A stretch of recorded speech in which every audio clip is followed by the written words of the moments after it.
जय हिंद सभी को। स्वैच एजुकेशन प्लेटफॉर्म पर आप सभी का स्वागत है। मैथ की क्लासेस आपकी चल रही थी, टॉपिक चल रहा था मेंसुरेशन, और मेंसुरेशन में ट्रायंगल आपको करा रहे थे। ट्रायंगल में देखिए आज का प्रश्न क्या है। किसी समबाहु त्रिभुज के अंतःवृत्त के क्षेत्रफल और परिवृत्त के क्षेत्रफल का योग 40 वर्ग सेंटीमीटर है, तो निम्नलिखित का मान ज्ञात करो। क्या पूछा है इसने? अंतःवृत्त का क्षेत्रफल पूछा है और परिवृत्त का क्षेत्रफल पूछा है। हमें क्या पता है?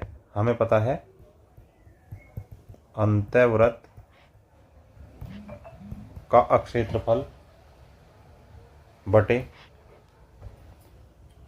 परिवृत्त का क्षेत्रफल,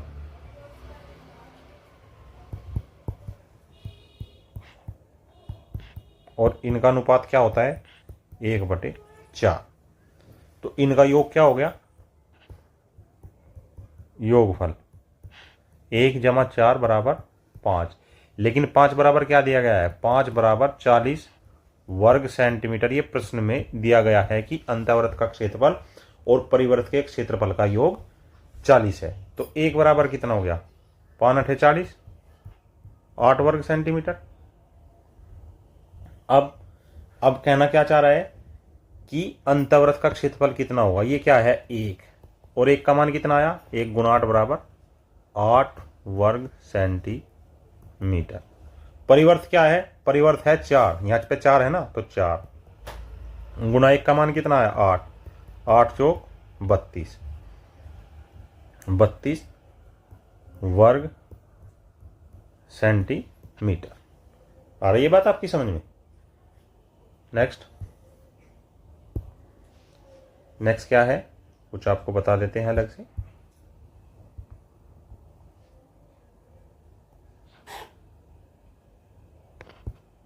क्या है? जैसे ही दो समबाहु त्रिभुज दिए गए हैं, क्या?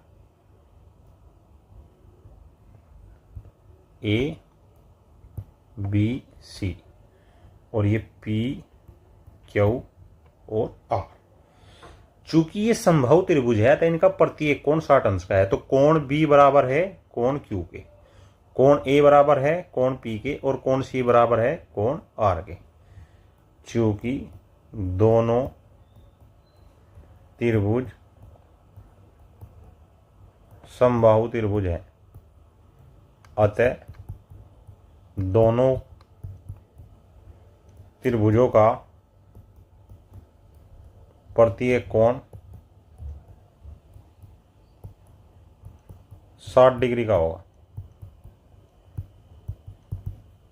अर्थात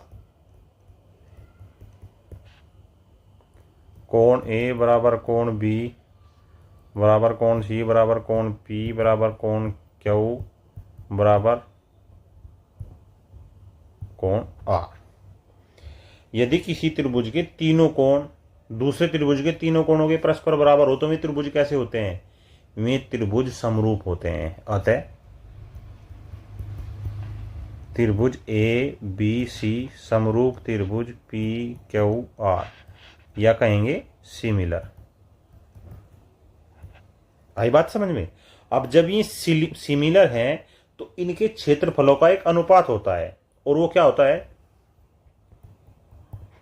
यदि त्रिभुज ए बी सी समरूप त्रिभुज पी क्यू आर हैं तो क्या होगा? इनके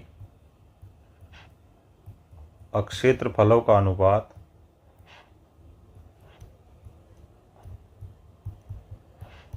इनकी संगत भुजाओं के वर्ग के अनुपात के बराबर होता है।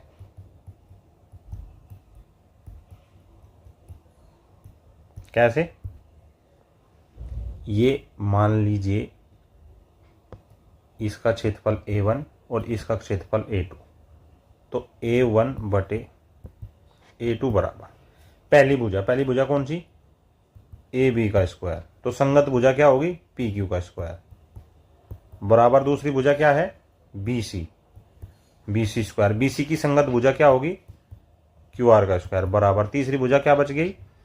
सी ए का स्क्वायर, इधर क्या बच गई आर पी का स्क्वायर। आई बात समझ में आपकी? ये आज आपको एक नया नियम बताया जो आगे के प्रश्नों में काम आएगा। यदि समबाहु त्रिभुज हो या कोई भी त्रिभुज ले लो, लेकिन चूंकि हम समबाहु त्रिभुज अभी पढ़ रहे हैं तो हमने समबाहु त्रिभुज पे ये बताया है कि यदि कोई दो त्रिभुज समरूप हैं तो उनके क्षेत्रफलों का जो अनुपात होगा वो उनकी संगत भुजाओं के वर्ग के अनुपात के बराबर होगा। ये आज आपको बताया है, आगे के प्रश्नों में इसका प्रयोग होगा। जैसे देखिए क्वेश्चन पे चलते हैं अब। यदि तीन समबाहु त्रिभुजों की भुजाएं क्रमशः ए बी सी हैं तो उनके क्षेत्रफलों के अनुपात क्या होंगे? माना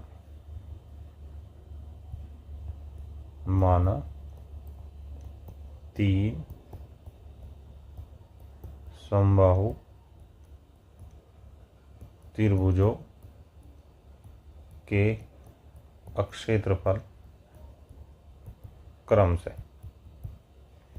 ए बी व सी हैं, तब क्षेत्रफलों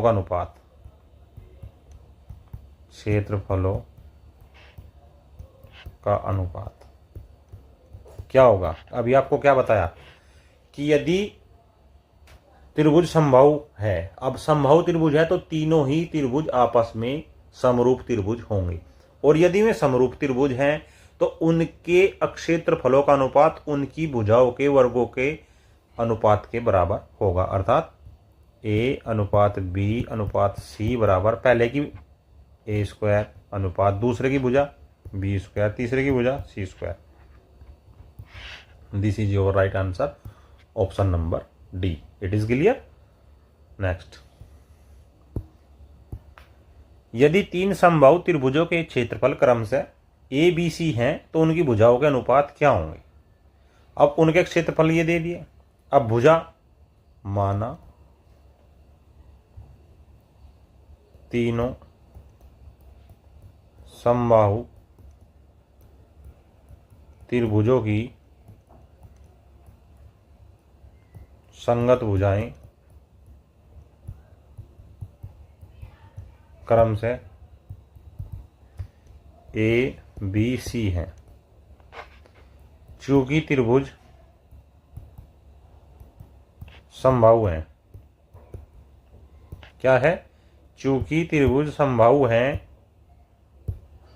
तो वे परस्पर समरूप होंगे। ये अभी आपको सिद्ध करके दिखा दिया। समरूप होंगे तब ए अनुपात बी अनुपात सी बराबर ए का वर्ग अनुपात बी का वर्ग अनुपात सी का वर्ग। लेकिन इसने उन भुजाओं का अनुपात पूछा है तो ये तो भुजा के वर्ग है। दोनों तरफ का वर्गमूल लेने पर क्या करेंगे? रूट में ए अनुपात रूट में बी अनुपात रूट में सी बराबर ए अनुपात बी अनुपात सी, और यही तो पूछा है। The right answer is option number D. It is clear. Next, दिए गए चित्र में छायांकित भाग का क्षेत्रफल 27 वर्ग सेंटीमीटर है। यदि एबीसी एक समबाहु त्रिभुज हो तो छोटे वृत्त का क्षेत्रफल ज्ञात करो। क्या है?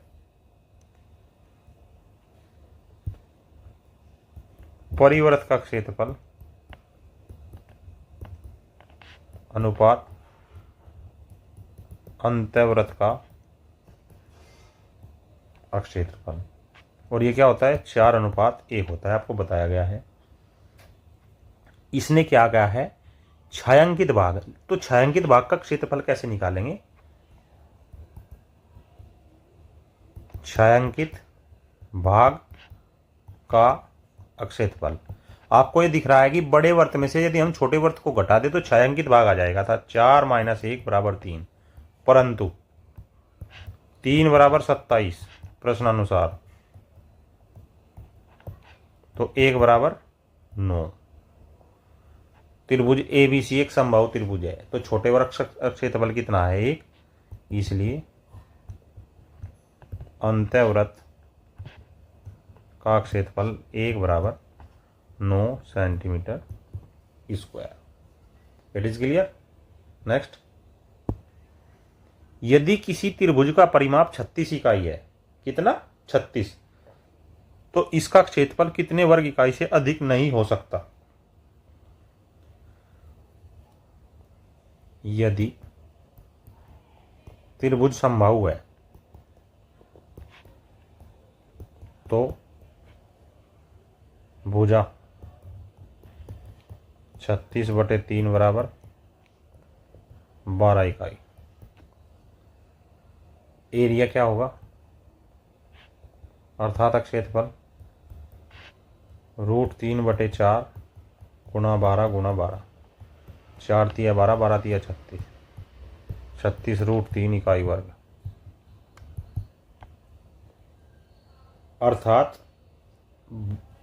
यदि किसी त्रिभुज का परिमाप 36 इकाई है तो इसका क्षेत्रफल 36 √3 वर्ग इकाई से अधिक नहीं होगा।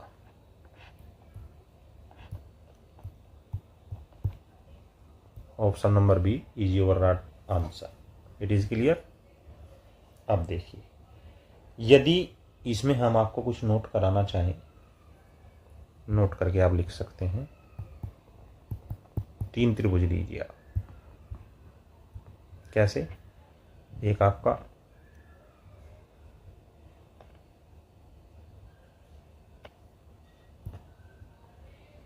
एक यहां बनाया आपने समबाहु त्रिभुज, एक बनाया आपने समद्विबाहु त्रिभुज, और एक आप चाहे तो बना सकते हैं विषमबाहु त्रिभुज। एक आपने ये बना दिया, ठीक है। अब इसकी आपको डायमेंशन करनी है। ये विषमबाहु है तो ABC, ये समबाहु है तो A, ये समद्विबाहु है तो A और B। यदि किन्हीं 3 त्रिभुज विषमबाहु, समबाहु और समद्विबाहु, नोट में क्या लिखना है, यदि किन्हीं 3 त्रिभुज, किन्हीं 3 त्रिभुज विषमबाहु, समबाहु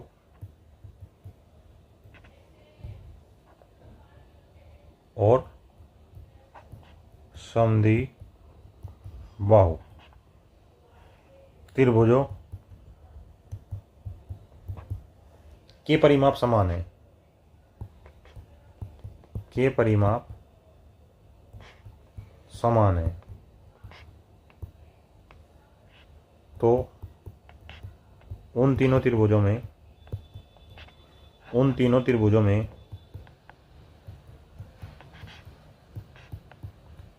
समबाहु त्रिभुज का क्षेत्रफल सर्वाधिक होगा। और ये सार्वभौमिक सत्य है। अर्थात कैसे, समबाहु, समद्विबाहु और फिर विषमबाहु। आई बात समझ में? ये नहीं आई, आ गई होगी। अब चलिए, जब इनके क्षेत्रफलों को अवरोही क्रम में लिखते हैं तो हमने ये अवरोही क्रम आपका यहाँ लिख दिया। नेक्स्ट क्वेश्चन पे चलते हैं। यदि किसी समबाहु त्रिभुज के अंतःवृत्त का क्षेत्रफल 3 पाई सेंटीमीटर है तो त्रिभुज का परिमाप कितने सेंटीमीटर होगा। पाई r² बराबर 3 पाई, पाई से पाई तो r बराबर √3, इसलिए हाइट बराबर 3√3 और साइड A बराबर 3 × 2 = 6। ये किस नियम से हम चल रहे हैं? आपको नियम बताया था भुजा का आपको नियम बता रहा भुजा का, हाइट का और परिमाप का और क्षेत्रफल का। तो परिमाप कितना होगा? भुजा 6 है, 6 गुणा 3 36 18 और 18 क्या है? Centimetre. Option number B is your right answer. It is clear? Clear. अरे आपको बताया तो था, ये साइड हो गई, ये हाइट हो गई और ये एरिया हो गया, और 2√3 और √3। ये आपको नियम नहीं बताया था? क्लास के शुरुआत में बताया था जब आपका टॉपिक ये चल रहा था। Next question. एक आयत जिसके आयाम 4 सेंटीमीटर और 5 सेंटीमीटर है को मोड़कर एक समबाहु त्रिभुज बनाया जाता है, तो इस प्रकार निर्मित समबाहु त्रिभुज का क्षेत्रफल कितने वर्ग सेंटीमीटर होगा? एक आयत है, आयत क्या है? एक आयत ले लीजिए, आयत बना देते हैं आपके लिए। ये आयत है 4 सेंटीमीटर 5 सेंटीमीटर, और इसको मोड़कर एक समबाहु त्रिभुज बनाया जाता है। आयत का परिमाप क्या होगा?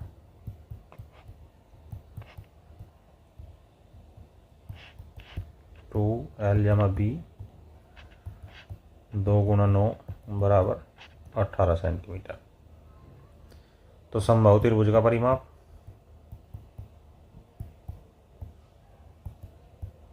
कितना आया?